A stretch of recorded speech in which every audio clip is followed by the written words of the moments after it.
भक्तों की जय, गोविंद की जय, आज के आनंद की जय, साहिब। इस संसार में सभी जीवों को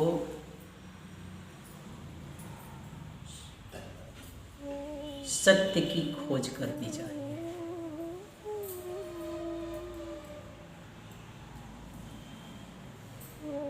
और सदगुरु कबीर साहब ने सत्य के बारे में तो वो बताए, लेकिन वो अपने सानिध्य में जो उनके प्रति उनके शिष्य थे उन्हें ये संदेशा तो आप तक तो नहीं है। और हम अब तक जो भी जिए जा रहे हैं अत्याधिक झूठ में ही जीते हैं। क्यों? क्योंकि शरीर भी झूठा, और जब शरीर झूठा है तो शरीर से हुए कार्य सत्य हो सकते हैं कि झूठ ही है। लेकिन एक बात कहते हैं कि जो शरीर में आया है वो सत्य है।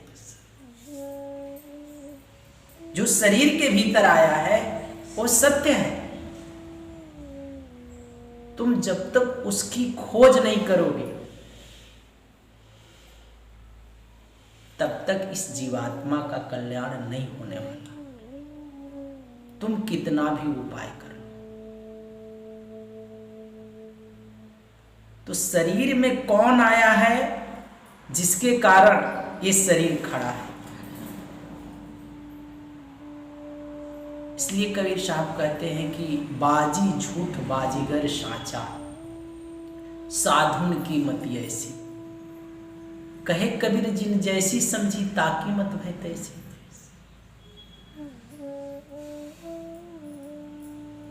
देखते हैं जो खेला दिखाने वाला आता है, लोग मदारी दिखाने वाला आता है, तो जो कुछ दिखाता है खेल तमाशा, तो हम देखते हैं तो हमें लगता है कि ये सही बात है। नहीं, खेल दिखाता है, देखते हैं बच्चे को एक टोकरी में बंद करता है और बंद करके क्या करता है, मंत्र तंत्र लगाकर थोड़ा जुमला पढ़ता है और पढ़ करके फटाक से बच्चे को गायब करता है और क्या कर देता है, उसमें तोता मैना भी बना देता है, सांप भी बना देता है, नहीं कबूतर वबूतर बना देता है। तो हमें भी लगता है कि ये बहुत बड़ा कारीगर है, कला जानता है, और हम देखते भी हैं कि भाई सही में बच्चा अदृश्य हो गया इसमें से। लेकिन जो कुछ दिखा रहा था हम देखते थे कि नहीं ये सही में दिखा रहा है, लेकिन सारा कार्यक्रम उसका खेल तमाशा तभी क्या था, झूठा था। बच्चा कहीं गया नहीं, बच्चा तो फिर बाद में वही आ गया। तो वो खेल दिखा करके सभी को इकट्ठा करता था। लेकिन सब बात तो सही है, जितना खेला देख रहे थे वो सभी झूठ हो गया, लेकिन दिखाने वाला व्यक्ति जो था वो झूठा कि वो भी झूठा था, वो नहीं ना झूठा था। तो इसमें जो जीवात्मा आई है ये झूठी नहीं है। एक बात याद रखना, ये खोटी नहीं है। शरीर कई बार तुम लिए और कई बार इसे आना जाना हुआ। क्यों आना जाना पड़ता? क्योंकि जो काल निरंजन है ना वो परम सत्य है। वो समस्त जीवों की यहाँ पर उत्पत्ति किया है और आपके अंदर भी जीवात्मा है, तो ये जीवात्मा सही है। और जो यहाँ पर हम सारे कर्म कर रहे हैं ये कर्म तुम्हारे झूठे हैं। जो भी हम धन इकट्ठा पर, जो भी घर मकान जगह जमीन लड़के बच्चे में है, तो कहते ये सभी तुम्हारी झूठी है। इसलिए साहब कहते हैं खोज करो सत्य शब्द का, गहे तत्व मति धीर। कहते कि खोज करो किसका, तो सत्य शब्द का। इसलिए साहब कहते कि खोज कर सत्य शब्द का, गहे तत्व मति धीर, निश्चय लोक सिधाई है, अस कथि कहे कबीर। कहते कि जब तक व्यक्ति खोज नहीं करता है, और जिन्होंने खोज किया सत्य का, वही सत्य लोग जाता है। जिसने अपने जीवन में सत्य का खोज किया, क्योंकि ये बातें सदगुरु कबीर साहब कह रहे हैं कि जब तक तुम सत्य की खोज अपने जीवन में नहीं करते हो, तब तक तो तुम सत्य में प्रवेश भी नहीं कर सकते, तुम अपने निज घर लौट नहीं सकते। और जो भी हमें चरम दृष्टि से दिखाई पड़ता है, वहां तक सब झूठा ही झूठा, क्योंकि खेल जो देख रहे थे तो इन्हीं आंखों से देख रहे थे, और इन्हीं आंखों के सामने लग रहा था कि बच्चा गायब हो गया है ना, लेकिन कहीं गया वया नहीं। उनकी कला है वैसे। तो इसी तरह से जो हमारे जीवन में ये सब घटित हो रहा है, और जो हम जीवन भर करते जा रहे हैं, तो कहते हैं कि ये जो करने में तुम बंधे हो, इससे छूट करके जब तक तुम उस सत्य की खोज नहीं करोगे, तब तक तुम अपने घर लौटोगे नहीं। फिर ये जीवन जाएगा तो फिर दूसरा जन्म मिलेगा, फिर यहाँ यही कार्यक्रम में लपट जाओगे। अरे आज उदार में कहीं, कल और चले जाओगे, परसों पहाड़ी झाड़ी में भी रहोगे। हो सकता है प्रधानमंत्री तुम भी बन जाओ कभी, हो सकता है नरेंद्र मोदी बन जाओ, वो तो बातें भिन्न है। लेकिन कहते हैं कि कौन से जीव प्राप्त करता है आखिर? जब तक हमारे जीवन में जिज्ञासा नहीं रहती है सदगुरु के प्रति, संतों के प्रति, और जब तक हम उनके निकट नहीं जाते और उनकी वाणी वचनों को जब तक हम सुनकर ग्रहण नहीं करते, तब तक तो हम सत्य के निकट जा भी नहीं सकते। वह भनक भी नहीं मेरे कानों में पड़ेगी। कहते हैं कि उन जिज्ञासु जीवों को कैसे जीव उस सत्य को प्राप्त करता है, तो कहते हैं वो जिज्ञासी जीव उस सत्य को प्राप्त करता है जहां सुने सदगुरु का नामा, सुने भक्ति छाड़े सब कामा। साहब कहते हैं कि जहां सुने सदगुरु का नामा, तो सुने भक्ति छाड़े सब कामा। कहते हैं कि भक्ति करने के लिए वो सारे अपने काम काज को छोड़ दे, अगर मालूम पड़ जाए कि यहाँ आज सत्संग है, कोई संत और सदगुरु पधारे हैं यहाँ, या सत्य उपदेश हो रहा है, तो कहते हैं कि संसार का समस्त कार्यक्रम को छोड़ करके वो क्या करता है, वहां सत्संग में पहुंच जाता है। लेकिन हम क्या करते हैं कि जैसे जब तक ऐसा जिज्ञासु जीव नहीं होता है, तब तक उसके जीवन में कभी सत्य उतरता नहीं। हमारे अंदर ऐसा प्रेम और श्रद्धा होनी चाहिए। साहब आगे कहते हैं कि सुने जो भक्ति तत्वमन लावे, आते ही छाड़ी सतलोक सीधा। कहते हैं कि ऐसे जिज्ञासु जीव को ही ये नाम रूपी तत्व उसको प्राप्त होता है, दूसरे को नहीं होता। लेकिन हम क्या करते हैं, हम तो प्रतिदिन क्या करते हैं, टालते रहते हैं कि नहीं, कि आज सर में दर्द था और कल तो थक गए थे, बहुत सारा काम आ गया था हमारे जीवन में, है ना, और परसों दिन घर में मेहमान थे आए, बड़ी परेशानी। और लड़की का तो शादी भी करना है, कितना कार्यक्रम है, साहब टाइम कहाँ। हम हमेशा इस सत्य से या भक्ति से हमेशा हम भागते रहते हैं, संत और गुरुओं के निकट जाने से भी हम भागते रहते हैं। कई बहाने खोजता है जीव, और जीव खोजता है क्या, इनको काल करवाता है। कौन कराता है? निरंजन तुम्हारे मन में तरह तरह के बातों को उत्पन्न करता है, जाल फैलाता है, और उसी निरंजन के कहे पर तुम इस संसार में प्रतिदिन भटकते फिरते हो, और सदगुरु के वचन वाणियों को तुम छोड़ देते हो। तो शिष्य किसके हो जी? सदगुरु के कि काल के? भक्त किसके तुम बनते हो? कहते हो कि हम सदगुरु के भक्त हैं। तो सदगुरु के भक्त तो वो होते हैं कि जहां भक्ति की चर्चा होती है जहां संतों की वाणी वचन होती है, जहां संतों का उपदेश होता है, तो वो क्या करता है, सारा काम छोड़ करके चले जाता है, यानी सत्संग में पहुंच जाता। लेकिन जो काल का भक्त होता है तो सारा उस दिन सब दिन वो बैठा रहेगा, लेकिन जिस दिन सत्संग सुन लेगा उस दिन निश्चित ही कुदरा, भगवा, हित, नाथ सब जगह का मार्केटिंग उसी दिन वो करेगा, है ना।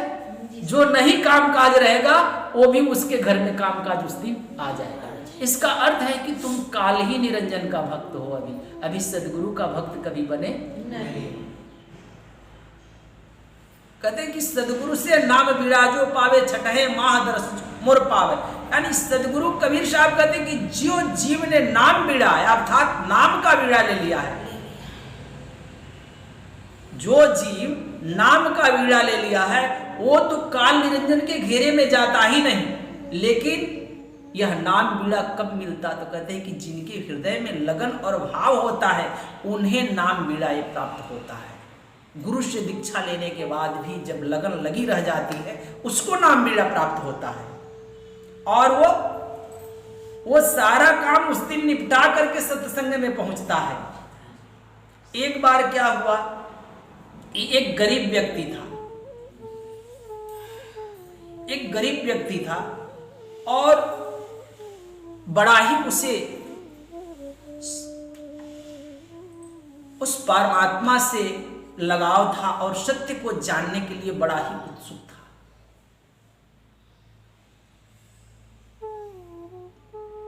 तो उसे खबर पड़ी कि उसके नगर में एक संत पधार रहे हैं, और संत क्या, वो भगवान बुद्ध थे। भगवान बुद्ध पधारे और उसे मालूम पड़ गया कि मेरे गांव के बगल में ही भगवान बुद्ध है, और उसकी इच्छा थी कि मैं होत सुबह ही उनको सुनने के लिए जाऊंगा। उसके अंदर में ऐसा प्रेरणा जगा, और व्यक्ति बड़ा गरीब था।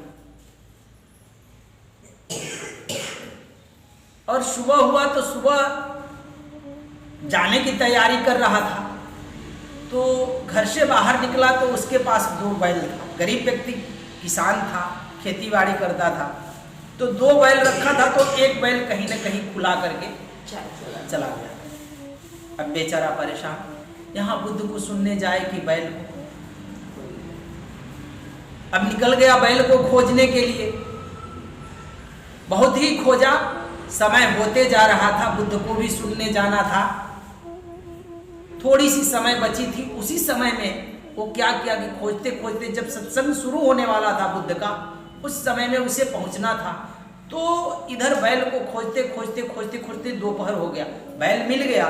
जैसे ही बैल मिल गया तो तुरंत जल्दी जल्दी करके वो कैसे भी बांध छान दिया बैल को, और बैल को बांध छान करके और तुरंत भगा वहां से, कहां, बुद्ध के पास सुनने के लिए पहुंचा। वो बुद्ध भगवान के पास सुनने के लिए पहुंच गया।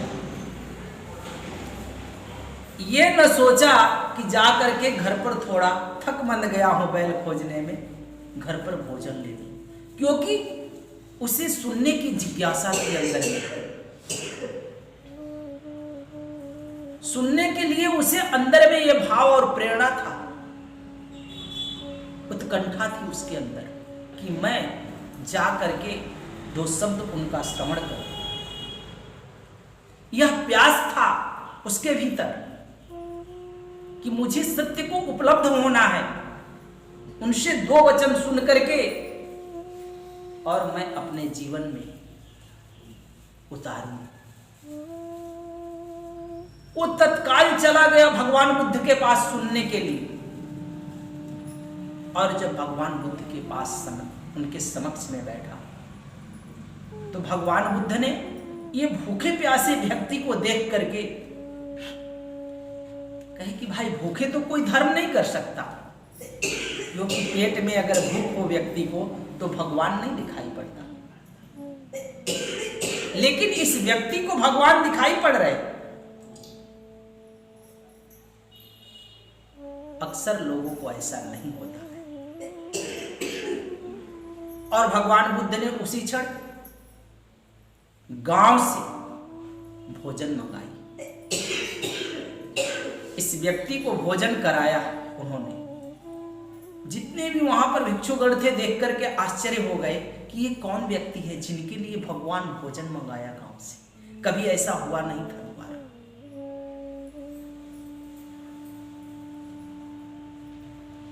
और वहां पर बैठ करके भगवान बुद्ध से वो 2 वचन सुना और वो श्रोता फल को उपलब्ध हो गया, क्योंकि उसके अंदर प्यास थी उस सत्य को जानने के लिए।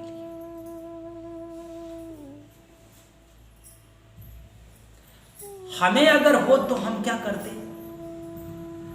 हम सब क्या करते? कहते कि एक तो बैल चला गया, आज नहीं कहीं बुद्ध कहां भागे जा रहे हैं। यहां भी बहुत सारे लोग हैं, कहते हैं कि कहां भगवान भागे जा रहे हैं कि रोज रोज जाना है सत्संग में। बहुत सारे लोग हैं इसमें, ये सत्संग में उपस्थित है ऐसे लोग जो कि कहते हैं कि भगवान कहां भागे जा रहे हैं, दुकान मकान भाग जाएगा, इसको संभाल लो, भगवान तो फिर कभी ले लेंगे, है ना। भगवान कहीं भाग रहे हैं? मूर्ख, भगवान नहीं भाग रहे हैं। अनंत काल से भगवान मौजूद है, तुम भागे जा रहे हो। तुम्हारी जीवन इतनी तीव्र गति से भाग रही है कि तुम्हें समझ में नहीं आया। भगवान भागने वाली वस्तु थोड़ो है कि भगवान भाग रहा, वो सदा सर्वदा है। तुम भागे जा रहे हो, तुम्हें अवसर मिला है और तुम चुके जा रहे हो, चुके जा रहे हो, चुके जा रहे हो। कितना जन्म चुक गए, जो अभी पाए हो ये भी चुके जा रहे हैं। तो हम होते तो क्या करते कि आज तो मैं दोपहर भर पूरे धूप में मैं खोजा हूं, तो क्या बुद्ध को सुनने जाऊं, क्या संत और गुरुओं को सुनने जाऊं, आज तो थक गया हूं, चलो आज आराम करूंगा, कल फिर देखा जाएगा। अरे भगवान तो अभी कितने महीने रहेंगे यहाँ, कितने बरस रहेंगे, फिर कहीं जाकर सुन लूंगा। हम तो यही करते हैं, हम नित्य प्रतिदिन टालने में लगे हैं। भगवान तुमसे दूर नहीं, तुम भगवान से दूर।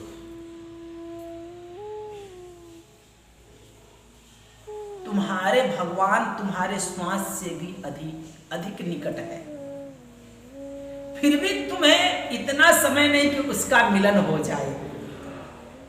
दूर दूर के लोगों से तो तुम मिल आते हो जा करके, है ना। देश विदेश चारों तरफ अपने हितनात रिश्ते वालों से मिल आते हो कि नहीं। खुद से कब मिले? जब तक हम स्वयं से न मिलते हैं तब तक आप किसी से कभी मिले। इसलिए स्वयं से ही मिलने की बात कर रहे हैं। जब तक स्वयं का मिलन न हो तब तक व्यक्ति सत्य को नहीं जान सकता। इसे आप गांठ बांधो और तब तक वह किसी मुकाम को उपलब्ध नहीं होता। इसलिए स्वयं का मिलना बहुत जरूरी है कि मैं ही हूं। इसलिए साहब कहते हैं कि जहां सुने सदगुरु का नामा, असुने भक्ति छाड़े सब कामा, सुने जो भक्ति तत्व मन लावे, अदे छाड़ी सतलोक सिधारे। कहते हैं कि वही जीव शरीर को छोड़ने के बाद सत्यलोक में निवास करता है। जो ऐसे जिज्ञासु जीव होता है, जिनके भीतर में इस तरह से प्यास हो सुनने के लिए सदगुरु के शब्द और वचनों को,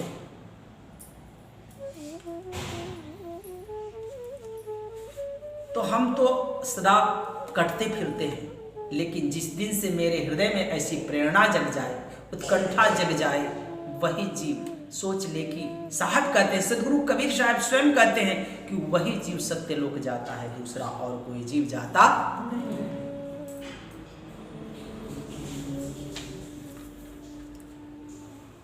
और साहब कहते हैं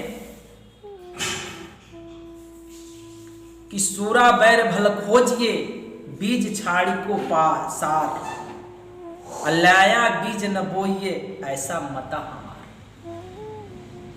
कहते हैं कि सूरा बैर भल खोजिए बीज धरही को सार।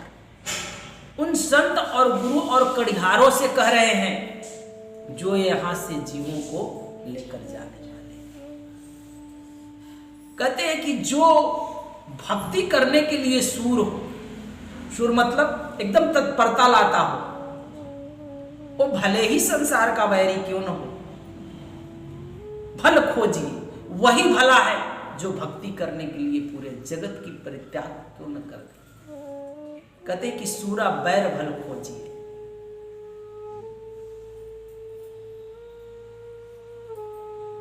लेकिन सूर हो जिस रास्ते पर चले उस रास्ते पर से अपना पांव कभी टाले। कहते कि सूर समर से पांव न टाले। कहते कि ऐसे ही जीव को भक्ति करना चाहिए और ऐसे ही जीव को ही दीक्षा भी दिया जाता है। यही जीव, ऐसा ही जीव कड़िहार होते हैं। सागर तो कबीर है और नदी सब गुरु है, तो वो तो कबीर रूपी सागर में उतरना है। जितने भी संत महात्मा हैं उनके संत जन हैं तो ये सरिता के समान है, लेकिन सदगुरु सिंधु कबीर, सदगुरु कबीर साहब तो वो सिंधु स्वरूप है, वो सागर रूपी है। लेकिन जब तक तुम इन संत और इन संतों के पास भी नहीं जाओगे और उनके वाणी वचनों के अनुसार तुम चलोगे नहीं तो तुम्हारा कौन पार लगाए। तो उन मार्ग पर हमें सदा चलना चाहिए और नित्य प्रति सत्संग में पहुंचना चाहिए, सारे कार्यक्रम को छोड़ छाड़ करके। लेकिन जब तुम नहीं पहुंचते हो तो तुम्हें कौन यहां पर पार लगाए। इसमें संत और गुरुओं के ऊपर कोई उपकार नहीं करता, कोई जीव उपकार नहीं करता। तुम स्वयं के ऊपर इस संसार के जीव उपकार करता है। अगर हम मार्ग भटक गए हैं तो खोजेगा कौन? हम ही ना खोजेंगे, दूसरा तो नहीं खोजेगा। तो ये मुझे स्वयं की ये जिम्मेदारी है कि मैं कब उपलब्ध हूं, ये मेरी जिम्मेदारी है।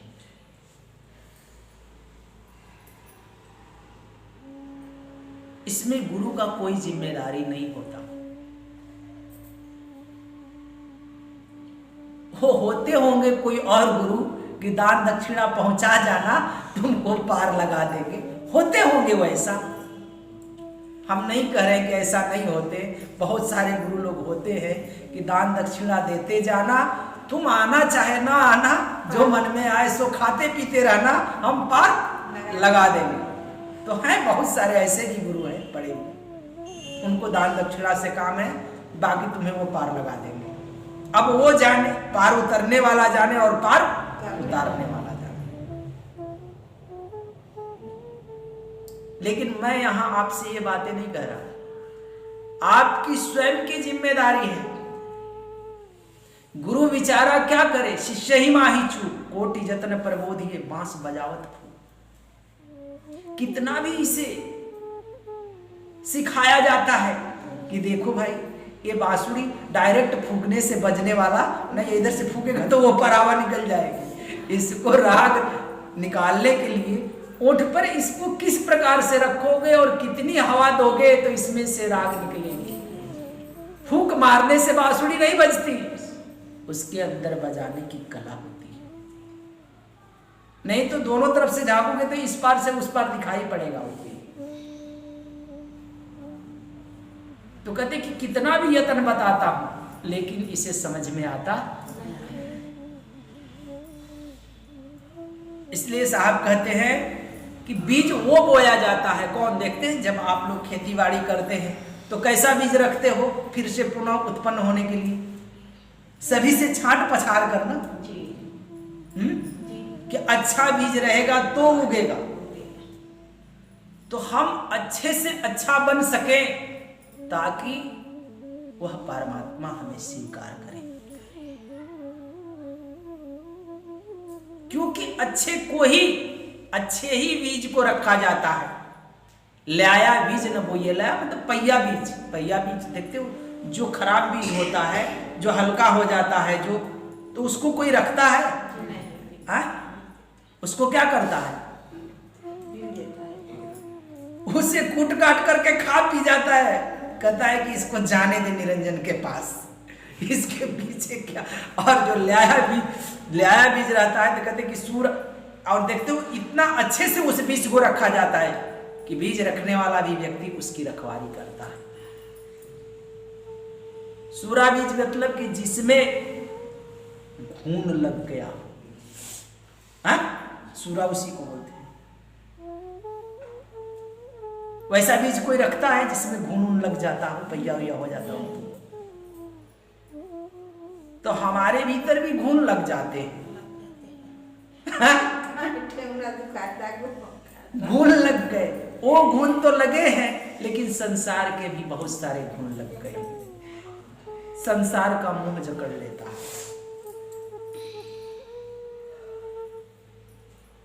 और तुम भी सोचते हो कि बहुत दिनों तक रहना है, अभी क्या, अभी नहीं, जब कभी और कर लेंगे, और भक्ति भजन कर लेंगे।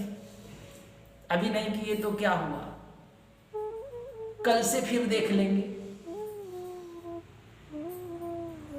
और कल करने वाला व्यक्ति तो काल के हाथों में जाता है। यहां तो कहा जाता है कि काल करे सो आज कर, आज करे सो अब, पल में प्रलय होगी बहुरी करेगी कब।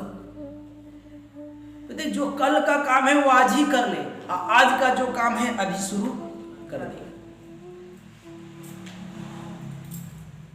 लेकिन यहां पर जो नहीं करते हैं उन्होंने, जानते हो क्या कहा, आज करे सो काल कर। वो क्या कहा, आज करे सो काल कर, काल करे सो परसों, धीरे धीरे करते रहो, अभी तो जीना बरसों। जिनको नहीं करना है उन लोगों ने भी, यहाँ काल के लोग कम नहीं हैं, सभी चारों तरफ वही हैं, वो भी अपनी साखियां तैयार करते रहते हैं। यहाँ पर सबको समझाने के लिए उनको भी समझाना रहता है, कहते कि क्या हट कट करता है, यानी साधन भक्ति भजन में ही वो कहता है कि हट कट करता है।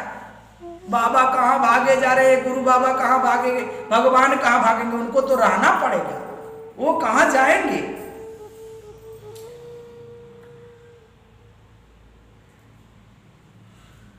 सवेर नहीं तुम्हें देर हो गई, तुम सवेर नहीं हो, तुम्हें देर हो गई, और ऐसे देर हो गई कि अंधेर भी होने वाला है। और सूरज रहते ही कुछ धन कमा लो, जो तेरे संग साथ चल सके, ऐसे रोशनी को तुम उपलब्ध हो।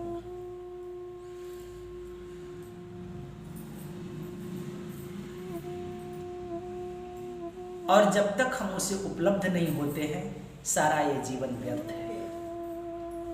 पशु एक जीवन जी लिया, वैसा तुम मनुष्य जीवन होकर के पशुवत जीवन जी लिया। तुम में और उसमें कोई फर्क नहीं। वो भी 2-4 बच्चे पैदा कर लिया, मनुष्य भी 2-4 बच्चे पैदा कर लिया, वो भी अपना भरपेट भोजन कर जीवन यापन कर रहा, तुम भी भरपेट भोजन कर जीवन यापन कर रहा। तुम्हें श्रेष्ठ कहलाने का कोई अधिकार नहीं। श्रेष्ठ तब व्यक्ति कहलाता है जब वह परमात्मा को उपलब्ध होता है। और ये मनुष्य जीवन एक अवसर है, और इसमें संभावना है, अगर एक क्षण का भी तुझे उस प्रकाश का, उस परमात्मा का प्रकाश का दीदार हो गया तो अपना जीवन धन्यभागी समझना।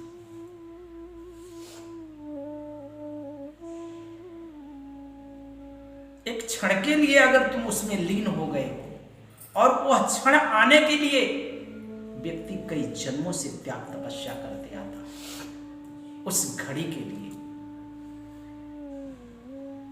वो कभी उतरता नहीं। एक बार दीदार होता तो तुम्हारे सुरता में पड़ जाता।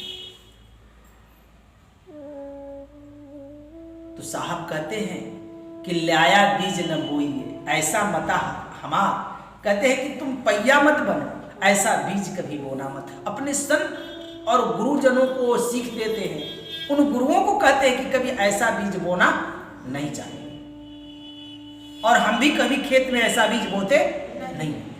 तो कहते हैं कि अपने जीवों को ऐसा संदेश मत देना जो काल के हाथ चले जाए, तुम उनको ऐसा संदेश देना, तुम उसे सत्य का उपदेश देना। जो सत्य का प्रेमी रहेगा वो तुम्हारे संग साथ चलेगा, जो उसका प्रेमी नहीं रहेगा तो वो तो खुद ही, उसको क्या पकड़ कर लाना, क्योंकि वो खेत में जमेगा ही नहीं, उसको ला करके कोई मतलब नहीं, खेत में उगने वाला ही नहीं है। तो देखते हो बुद्ध के पास, कबीर के पास, महावीर के पास बहुत सारे शिष्य हुए, लेकिन पहुंचे कौन, गिने चुने नाम आ जाते हैं उनके, जो ऐसे थे। इसलिए साहब कहते हैं कि भाई कोटि जतन पर बोधिए बांस बजावे फूक, कितना समझाए लेकिन वो फूक ही रहा, इधर से फूकेगा तो उस पर हवा निकल जाएगा, इसे युक्ति समझ में नहीं आती।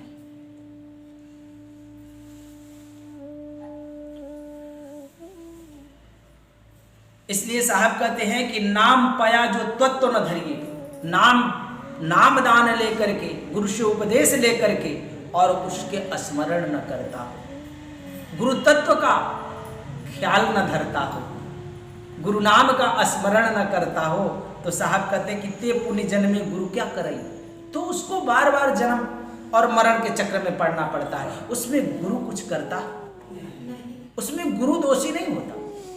अगर गुरु सत्य उपदेश न करता हो तो अवश्य दोषी है, लेकिन सत्य संदेश अगर गुरु देता हो कि इस पथ का तुम पथिक बनना, और तुम न बनते हो, इसकी जिम्मेदारी भी तो तुम्हारी। तो ये यानी इसका निरीक्षण तुम्हें स्वयं करना पड़ेगा कि कहे अनुसार हम चलते हैं कि नहीं। नाम तो कहा, नाम ले लिया, तो नाम जब मिला, नाम बीड़ा मिला, बीड़ा मतलब समझते हो, है? नाम के आगे बीड़ा साहब ने क्यों लगाया?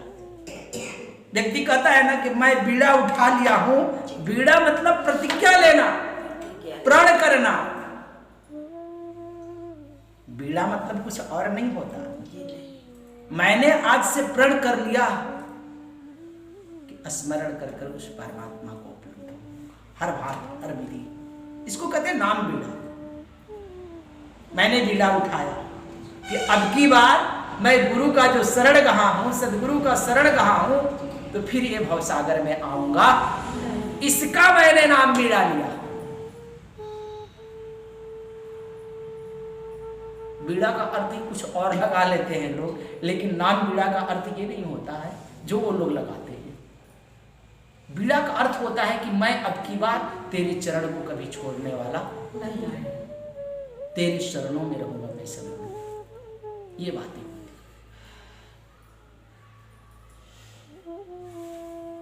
धर्मदास साहब कहते हैं इस विषय पर कबीर साहब से कि बालक कहा तत्व जो जाने, अमुक्त होए ताही कोई कौन प्रमाणे। यहां पर तो बहुत सारे लोग कहते हैं कि मैं तत्व ज्ञानी हूं और मेरे पास आओ, मैं मुक्ति देता हूं। मुक्ति करने वाला बहुत सारे गुरु घूम रहे हैं, लेकिन धर्मदास भी कहते हैं कि मुक्त होने का प्रमाण क्या है कि तुम मुक्त हो। उनके पास तो प्रमाण खोजोगे तो फिर मिल ना पाएंगे। और लोग तत्व का ज्ञान शरीर के अंतर्गत तक ही देते रहते हैं, इससे बाहर देते नहीं। और शरीर के भीतर की बातें होती तब तक तो कितने योगी मुक्त हो गए होते, योगी अमर हो गया होता।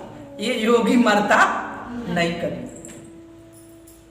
इसलिए ये जो गुप्त रहस्य है वो सदगुरु से ही प्राप्त होता है, दूसरे से होता नहीं है। तो उन्होंने कहा कि बालक कहा तत्व जो जाने मुक्त होय ताही कौन प्रमाणे। सदगुरु कबीर साहब धनी धर्मदास जी से कहते हैं कि बालक नाम को दीजे विष पहुंचे लोक जब तजे शरीर। कहते हैं कि जिनको यह नाम बीड़ा मिल जाता है, वह नाम बीड़ा पा जाता है, तो वह जब शरीर छोड़ता है तो वह परमात्मा लोक को ही वो जाता है। लेकिन जब गुरु की से प्रेम लगा करके और गुरु वचना अनुसार वह चलता हो,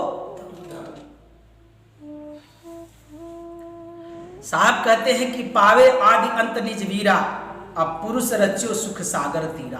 कहते हैं कि वह परमात्मा के पास उस सागर में प्रवेश यानी समाहित हो जाता है, उस परमानंद में यह हंस लीन हो जाता है, वहां पहुंच जाता है जीवात्मा, उस लोक को अपने निज घर को पहुंच जाता है, उस धुरधाम देश को पहुंच जाता है।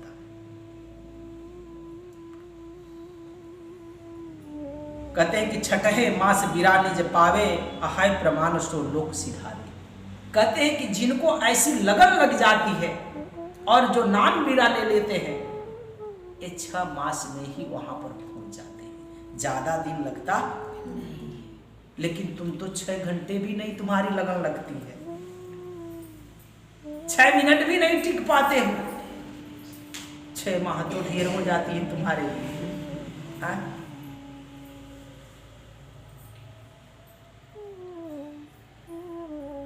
साहब कहते हैं कि तत्व मुक्ति है निश्चय और बिरानिज सार, माया लिन्हन प्राणई मूल परा संसार।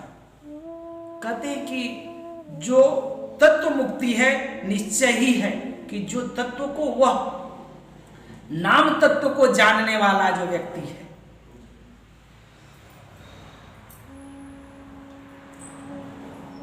वही वीड़ा अर्थात निज सार को जानता है, दूसरा कोई और नहीं जानता। सिर्फ तत्व को जानने वाला और नाम को नहीं जानता है तो ये वो व्यक्ति वहां नहीं पहुंचता है।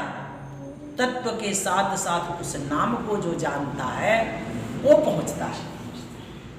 इसलिए कहते हैं माया लिन्नर प्राणी भूल परा संसार, क्योंकि योगी तो योग करता है, वो भी तत्व को राखता है, लेकिन नाम न मिलने के कारण तो आकाश में तो उड़ता है। पक्षी क्या करता है?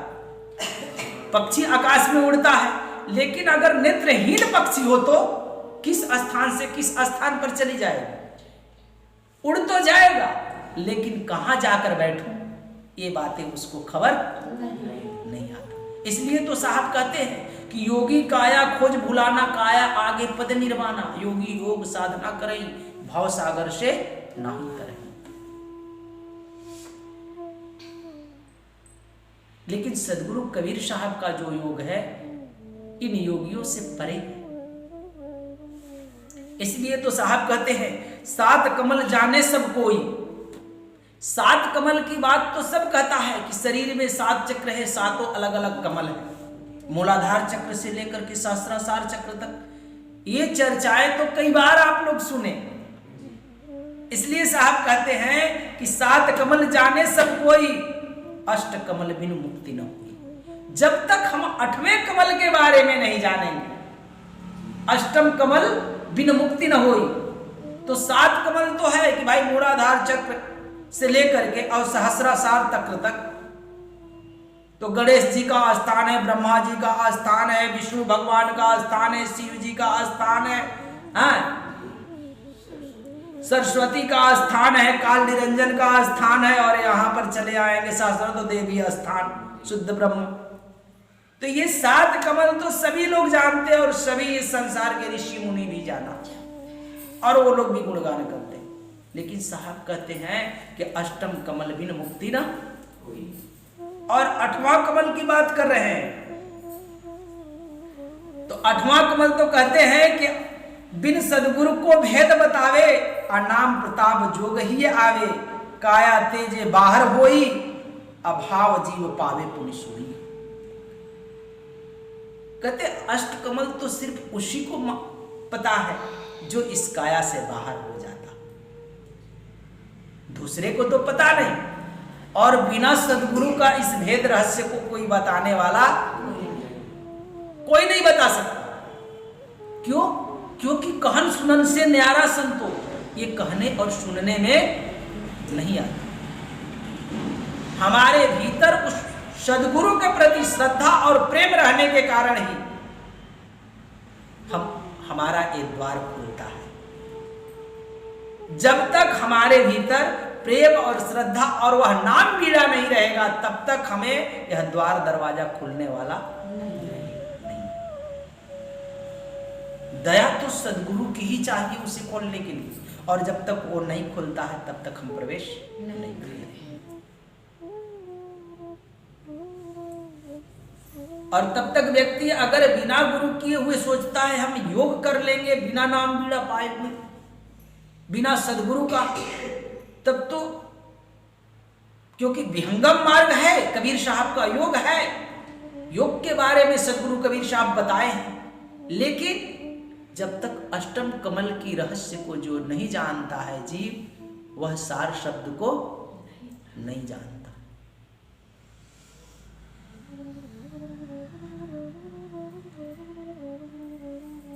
तो साहब कहते हैं कि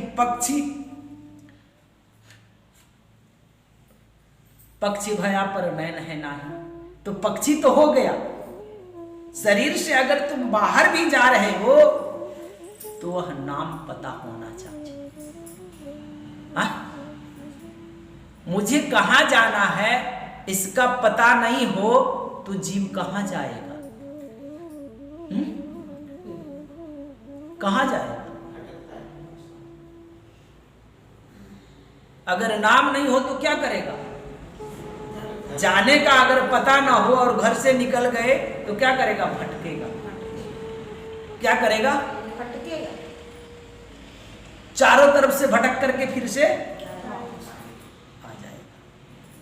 इसलिए साहब कहते योगिया आयो शहर मंझारी, योगी फिर से भटक करके इस संसार में पुनः जन्म लेता।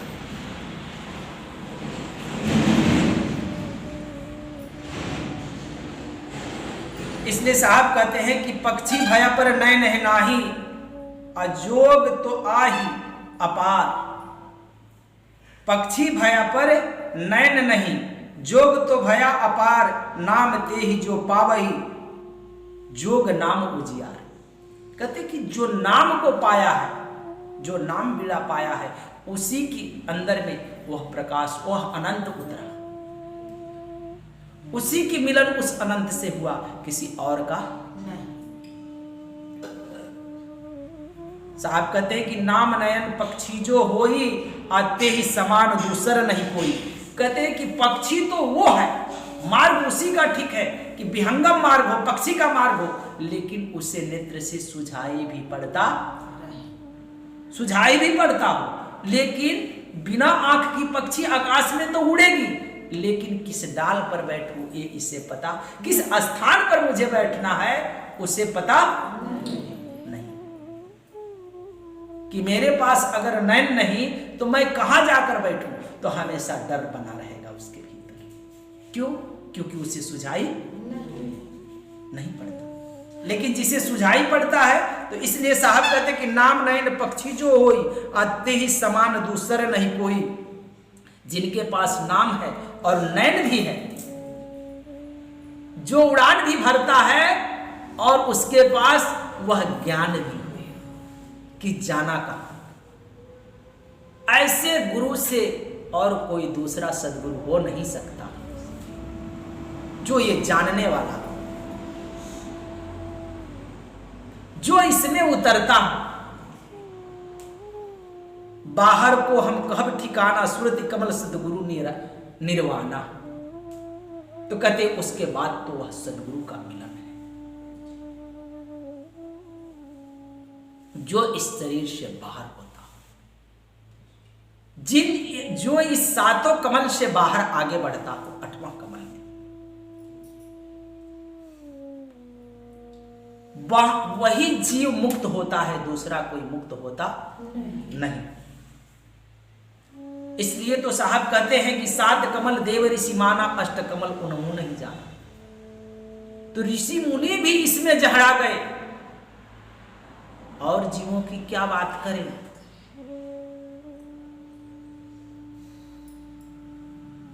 जाकी गति ब्रह्मा नहीं जाने, अशिव सनकादिक हारे, ताकि गति नर कैसे पई है, शब्द ही कोई न विचारे। तो जिन्हें अभी तक नाम मिला वह सत्य शब्द को धारण नहीं किया है, और सिर्फ नाम लेकर के और यूं ही आता जाता भटका खाता रहे और उसका स्मरण न करे, वह सत्य शब्द को उपलब्ध न होए, तो फिर उनके नाम लेने से क्या मतलब।